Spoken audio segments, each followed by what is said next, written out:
Welcome to my channel. मैं हूं शगुन। Guys, मैंने आपको अपने वीडियो के फर्स्ट पार्ट में एक्सरसाइज 2.1 की सारी डिटेल समझाई थी कि बहुपद क्या होता है, गुणांक क्या होता है। आई होप आपको समझ आ गया होगा कि बहुपद क्या होता है, गुणांक क्या होता है। गाइस, तो हमारा 2.1 है। अब उसमें पहला क्वेश्चन दे रखा है, निम्नलिखित में से कौन से व्यंजक एक चरीय बहुपद है तथा कौन कौन से बहुपद नहीं है। तर्क सहित उत्तर दें। मतलब हमें जो क्वेश्चन दे रखा होगा वो उसमें हमें ये बताना है कि ये बहुपद है तो क्यों है, और अगर बहुपद नहीं है तो भी क्यों नहीं है। हमें कारण सहित उत्तर देना है। ठीक है, तो हम नंबर 1 देखते हैं। नंबर 1 है 4x² minus 3x plus 7। So guys, मैंने आपसे कहा था हमें केवल अपनी चर संख्याओं से मतलब रखना है, मतलब केवल ABCD से मतलब रखना है। अचर संख्या है मतलब 1 2 3 तो हमें देखनी नहीं है। सो गाइज देखिए, इसमें पहली चर संख्या है x है। x की पावर मतलब घात है 2, मतलब x² है। सो ये जो स्क्वायर है ये पॉजिटिव है, क्योंकि गाइस मैंने आपसे बोला था कि जहाँ पर भी कोई चिन्ह ना हो वहाँ पे हम प्लस का चिन्ह मानते हैं, मतलब पॉजिटिव मानते हैं। यानी ये जो स्क्वायर है वो पॉजिटिव है, तो यानी x का स्क्वायर पॉजिटिव है, यानी ये बहुपद है। क्योंकि हमेशा जहाँ पर पावर पॉजिटिव होती है वही बहुपद होता है, वो भी चर की। नेक्स्ट चर देखिए, ये भी x है, इस पर कोई पावर नहीं है, सो हम यहाँ पे 1 मान लेते हैं। जहाँ पे कोई पावर नहीं होती वहाँ पे हम 1 मान लेते हैं, वो भी पॉजिटिव मानते हैं, मतलब प्लस में मानते हैं। सो ये भी पॉजिटिव है, हो गई इसकी पावर, और इस वाले चर की भी पावर पॉजिटिव होगी, मीन्स ये हमारा बहुपद है। तो हम लिखेंगे बहुपद है। अब हमें इसका रीजन भी लिखना है कि बहुपद है तो क्यों। तो हम लिखेंगे क्योंकि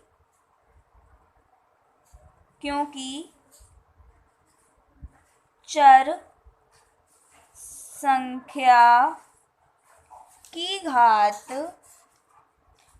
का मतलब होता है पावर, हिंदी में घात, इंग्लिश में पावर, की घात धनात्मक का मतलब होता है पॉजिटिव का मतलब होता है प्लस, धनात्मक पूर्ण संख्या है। पूर्ण संख्या का मतलब होता है होल नंबर, इंग्लिश में हम इसको होल नंबर बोलेंगे एंड हिंदी में हम इसको पूर्ण संख्या बोलेंगे। धनात्मक पूर्ण संख्या, पॉजिटिव होल नंबर। नेक्स्ट देखते हैं। सो गाइस, सेकंड है हमारा y² प्लस वर्ग में 2। मैंने आपसे पहले भी बोला था हमें केवल चर संख्याएं देखनी है। जो हमारी चर संख्या है उसकी जो पावर है वो पॉजिटिव है, क्योंकि इसके आगे कोई चिन्ह नहीं है, मतलब ये धनात्मक है मतलब पॉजिटिव है। सो गाइस देखिए, ये तो पॉजिटिव है, इस वाले चर, ये जो चर संख्या है इसकी जो घात है वो पॉजिटिव है, मतलब धनात्मक है, तो ये तो हमारा बहुपद है। लेकिन ये तो अचर है, तो हमें इससे कोई मतलब नहीं है, चाहे ये धनात्मक पूर्ण संख्या हो इसकी पावर, चाहे धनात्मक पूर्ण संख्या इसकी पावर ना हो। तो कैसे हम इसको छुपा देंगे, ये हमारा बहुपद है, तो हम लिखेंगे बहुपद है। अब हमें इसका रीजन भी लिखना है, ये बहुपद है तो क्यों है। ठीक है, तो हम लिखेंगे क्योंकि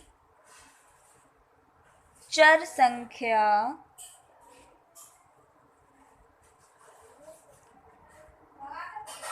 की घात धनात्मक पूर्ण संख्या है। तो गाइस देखिए, ये जो हमारी चर संख्या है इसकी जो पावर है वो पॉजिटिव है, धनात्मक है, यानी ये हमारा बहुपद है। नेक्स्ट देखते हैं। सो गाइस, थर्ड है हमारा 3t प्लस टी वर्ग में 2। सो गाइस, हम इसमें केवल चर संख्या देखेंगे, क्योंकि मैंने आपसे पहले भी बोला था जहाँ पर भी हमें बहुपद बताना वहाँ पे हम केवल चर संख्या देखते हैं। t हमारा चर है, इसकी पावर कुछ नहीं है, हमने 1 मान ली। 1 मानी, पॉजिटिव ही मानेंगे, ठीक है, मतलब धनात्मक भी मानेंगे, तो ये हमारे प्लस में ही मानी जाएगी।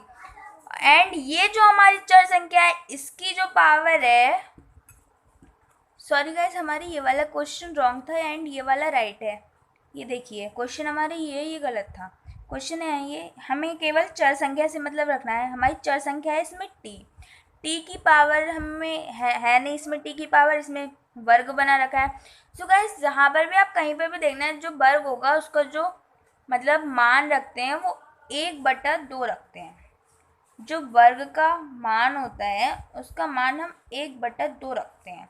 सो गाइस 1/2 तो धनात्मक पूर्ण संख्या नहीं है, पॉजिटिव होल नंबर नहीं है 1/2, ठीक है। तो ये हमारा बहुपद नहीं है क्योंकि इसका मान तो 1/2 है, यानी धनात्मक पूर्ण संख्या नहीं है। नेक्स्ट देखिए, ये जो t है इसकी जो पावर है वो 1 है, 1 मान लिया हमने, वो भी पॉजिटिव मानते हैं। कैसा मानते हैं? पॉजिटिव।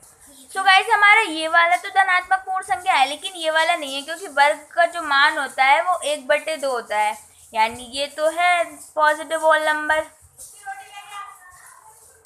ये तो हमारा हो गया पॉजिटिव होल नंबर, बट ये नहीं है, यानी ये बहुपद नहीं है। तो गाइस ये बहुपद नहीं है, तो हमें इसका कारण लिखना है कि ये बहुपद नहीं है। तो क्यों नहीं है? तो देखिए हम लिखेंगे क्योंकि चर संख्या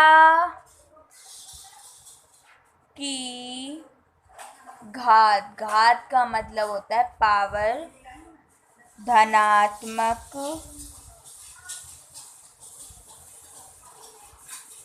पूर्ण संख्या नहीं है, इसलिए ये हमारा बहुपद नहीं है। नेक्स्ट देखते हैं गाइस, 4th है y + 2/y। तो ये हमारा चर संख्या है, इसकी पावर हमने 1 मान ली, वो भी धनात्मक मानी, ठीक है। ये हमारा पद हो गया, बहुपद हो गया। नेक्स्ट, ये हमारी चर संख्या है, क्या ये बहुपद है? नहीं है, क्योंकि ये अपॉन में है, क्योंकि बटे में है, इसलिए हमारी ये बहुपद नहीं है। तो हम इसमें भी लिख देंगे ये तो हमारी बहुपद है, लेकिन ये नहीं है, तो हम लिखेंगे बहुपद नहीं है।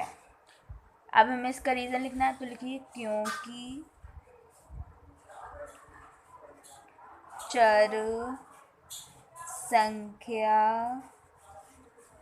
की घात धनात्मक पूर्ण संख्या नहीं है। गाइस हमेशा एक बात का याद रखना कि कोई भी हमें डिजिट दे रखी हो, अगर हमें उसमें बहुपद बताना है तो हमें सारी चर संख्या देखनी है कि सारी हमारी बहुपद बन रही है। अगर हमारी एक भी संख्या बहुपद नहीं बन रही होगी, अगर हमें उसमें 3 है चर संख्या, उन तीनों में से 2 तो हमारी बहुपद बन रही है, लेकिन अगर एक भी नहीं बन रही तो हमारा वो बहुपद नहीं होता है, ठीक है। उस एक के चक्कर में हमारा बहुपद नहीं होगा, हम ये लिखेंगे बहुपद नहीं है। अगर हमारी 4 संख्या दे रखी है उसमें चर, और उसमें से हमारी 3 बहुपद हैं तो ठीक है, लेकिन अगर चौथी वाली बहुपद नहीं है तब भी हम ये लिखेंगे ये बहुपद नहीं है, क्योंकि चर संख्या की घात धनात्मक पूर्ण संख्या नहीं है, ठीक है। अब है हमारा क्वेश्चन नंबर 5। गाइस हमें केवल चर संख्या देखनी है, ये बात मैंने आपको बता चुकी हूँ। ये बात मैं आपको, देखिए चर संख्या है, ये जो इसकी पावर है वो धनात्मक है, ये भी चर संख्या है, इसकी जो घात है वो भी धनात्मक है, कोई चिन्ह नहीं है मतलब प्लस में है। ये भी जो चर संख्या है, इसकी जो पावर है मतलब घात है वो भी धनात्मक है, क्योंकि इसका कोई चिन्ह नहीं है मतलब प्लस का चिन्ह है। गाइस मतलब ये धनात्मक है क्योंकि इसके, सॉरी धनात्मक नहीं, बहुपद है, क्योंकि गाइस इसमें जितनी भी चर संख्या है उनकी जो पावर है वो पॉजिटिव है। अब हम इसका रीज़न लिखेंगे ये बहुपद है तो क्यों है, तो लिखिए क्योंकि चर संख्या की घात धनात्मक पूर्ण संख्या है। गाइस आप लोग एक बात जरूर याद रखना कि अगर वहाँ पे हमसे पूछा है तर्क सहित उत्तर दें, तो हमें इस बात का रीज़न ज़रूर लिखना है कि ये बहुपद है तो क्यों है, और ये बहुपद नहीं है तब भी क्यों नहीं है, क्यों नहीं है। सो गाइस जहाँ पर भी तर्क सहित उत्तर दें ये लिखा है तो आप रीज़न ज़रूर लिखना है। ओके, आई होप आपको ये क्वेश्चन बहुत अच्छे से समझ आया होगा।